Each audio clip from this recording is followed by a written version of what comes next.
दिल्ली में स्थित भारत की इंटेलिजेंस ब्यूरो के एक ऑफिस में एक स्पेसिफिक कम्युनिकेशन फ्लैग हुई, जिसके बेसिस पे बिहार के बक्सर में एक व्यक्ति को एक गांव से अरेस्ट किया गया। उसके लैपटॉप को सीज किया गया, उसके आसपास जितने मोबाइल डिवाइसेस थे उनको पकड़ा गया और उसके बाद इस व्यक्ति की अरेस्ट का खुलासा हुआ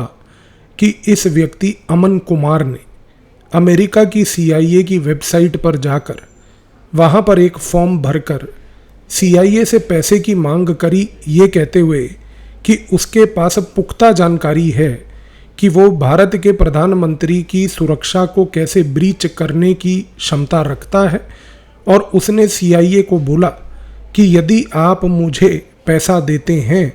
तो ये पुख्ता जानकारी कि प्रधानमंत्री की सिक्योरिटी में ब्रीच करके प्रधानमंत्री की जान के ऊपर एक अगर आपको किसी प्रकार का कोई हमला ऑर्केस्ट्रेट करना है तो उसकी जानकारी मुझसे ले लीजिए।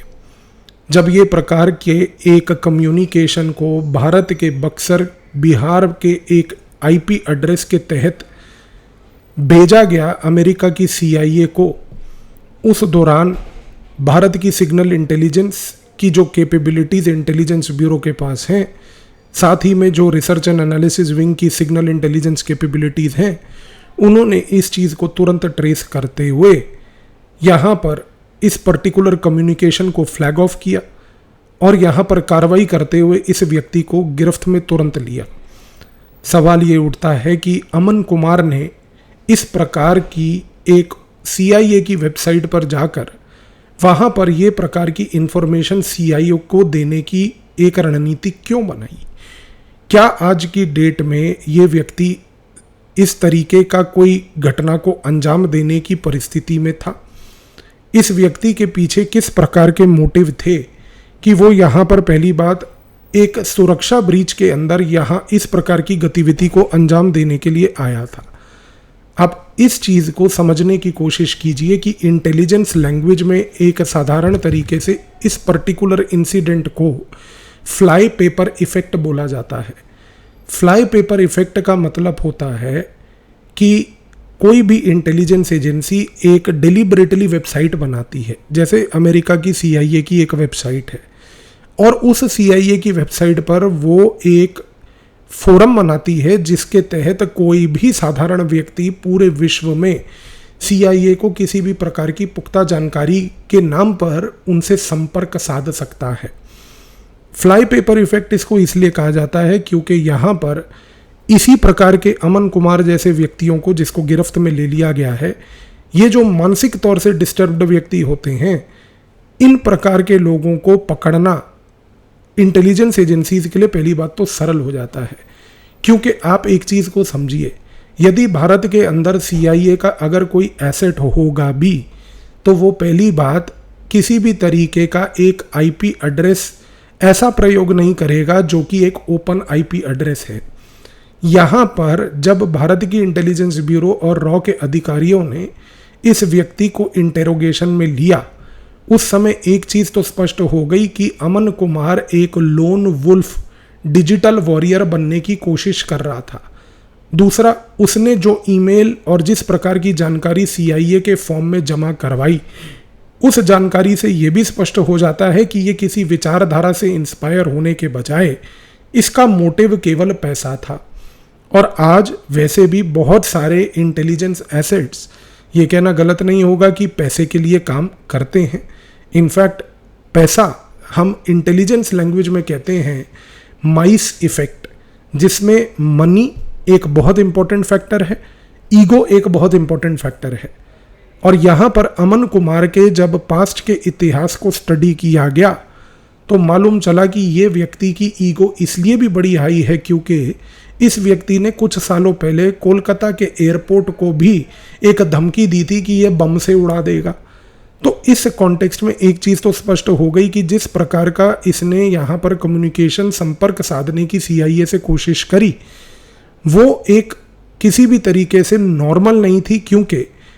एक फॉरेन इंटेलिजेंस एजेंसी के पेरोल पे काम करने वाला व्यक्ति इस प्रकार की ओपन कम्युनिकेशन कतई ही नहीं करता। ऐसा नहीं है कि भारत के अंदर CIA के एसेट्स नहीं हैं। भारत के ब्यूरोक्रेसी से लेकर, नौकरशाह वर्ग से लेकर, भारत की पॉलिटिकल पार्टी से लेकर, भारत के यूनिवर्सिटीज से लेकर, भारत के एनजीओज, चैरिटेबल ट्रस्ट से लेकर, भारत के एकेडमिक इंस्टीट्यूशन से लेकर, इंडियन स्पेस रिसर्च ऑर्गेनाइजेशन से लेकर डिफेंस के अंदर तक अमेरिका की पेनिट्रेशन पहले भी थी, अभी भी बहुत हद तक है। लेकिन काउंटर इंटेलिजेंस उनके ऊपर नजर रखती आती है, ये बात कहना गलत नहीं होगा। उनकी गतिविधियों को न्यूट्रलाइज बार बार किया भी जाता है। वो चीज़ें जाहिर सी बात है कि अखबारों में पेश नहीं की जाती। लेकिन सबसे महत्वपूर्ण चीज़ क्या है कि ये व्यक्ति अमन कुमार का यहाँ पर जिस प्रकार का अरेस्ट हुआ, इस अरेस्ट से ये बात डेफिनेटली स्पष्ट हो जाती है कि ये एक low level digital nuisance create करने के लिए पहली बात यहाँ पर आया था। दूसरा, इसका जो यूनिलैटरल आउटरीच था, जिसके तहत इसने डिजिटल माध्यम का प्रयोग करके एक डिजिटल सिग्नेचर छोड़ने की कोशिश करी, उस डिजिटल सिग्नेचर से ये भी स्पष्ट हो गया कि ये कोई ट्रेंड व्यक्ति तो कतई ही नहीं था। लेकिन यहाँ पर अगर इस व्यक्ति का इंटेंशन चाहे लो हो, लेकिन इसको न्यूट्रलाइज करने के लिए इसको जो तुरंत अरेस्ट किया गया वो बड़ा महत्वपूर्ण है। लेकिन अब हमारी सुरक्षा एजेंसीज को एक पॉइंट पर बहुत केयरफुली इस व्यक्ति का इंटेरोगेशन करने की आवश्यकता है कि ये व्यक्ति का क्या कोई थर्ड पार्टी हैंडलर तो नहीं था। क्योंकि चीज़ को समझने की कोशिश कीजिए, भारत का विदेश सचिव विक्रम मिश्री इस मोमेंट पर अमेरिका के एक दौरे पर है। यहाँ पर एक हाई प्रोबेबिलिटी होती है, जो इंटेलिजेंस एजेंसीज इसको इंटेरोगेशन और इन्वेस्टिगेशन के टाइम पर एक्सप्लोर करेंगी,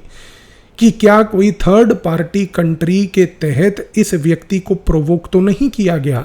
या कोई ऐसे हैंडलर के थ्रू जो एक थर्ड पार्टी कंट्री से जुड़ा है, कहीं उसके तहत तो इसको प्रोवोक नहीं किया गया। एक ऐसे समय पर इस प्रकार के ईमेल या इस प्रकार की कम्युनिकेशन को CIA से संपर्क साधने के लिए, वो भी तब जब भारत के विदेश सचिव का एक दौरा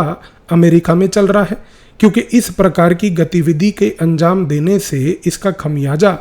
भारत और अमेरिका के रिश्तों पर भी हो सकता है। एक बहुत हाई प्रोबेबिलिटी हो सकती है कि यहाँ पर ये इन्वेस्टिगेशन ही बताएगी कि हो सकता है कि इसके पीछे शायद पाकिस्तान या कोई अन्य देश भी हो, क्योंकि पाकिस्तान इस मोमेंट पर सोच के देखिए, जब वो पूरे विश्व के अंदर अपने आप को एक शांति का नमूना दूत बनाकर पेश करने की कोशिश कर रहा है, एक ऐसे सीज फायर को मैनेज करने की जो कि चंद दिनों में कोलैप्स होने वाली है, वो जाहिर सी बात है कि भारत के इस पर्टिकुलर मोमेंट पर भारत के खास करके अमेरिका के साथ संबंधों में एक डैमेज को क्रिएट करने की कोशिश जरूर करेगा। लेकिन सवाल ये उठता है कि ये चीज़ इंटेरोगेशन और इन्वेस्टिगेशन से तो पता चल ही जाएगी कि यहाँ पर इस पर्टिकुलर चीज़ की क्या आफ्टर ऑल मंशा थी। लेकिन सबसे घबराने वाली बात यह है कि आज एक डिजिटल एरा में, एक डिजिटल स्पेस में कितना आसान हो चुका है कि किसी भी व्यक्ति को इस प्रकार की धमकी ही क्यों ना देना, जिससे कि भारत के अंदर इस प्रकार के बड़े लोग, बड़े नेताओं को इस तरीके से थ्रेटन किया जाए, इस तरीके से एक दहशत का माहौल क्रिएट किया जाए। सच्चाई क्या है वो तो इन्वेस्टिगेशन से पता चलेगी, लेकिन थर्ड पार्टी हैंडलर होने की संभावना बहुत डेफिनेट है। धन्यवाद।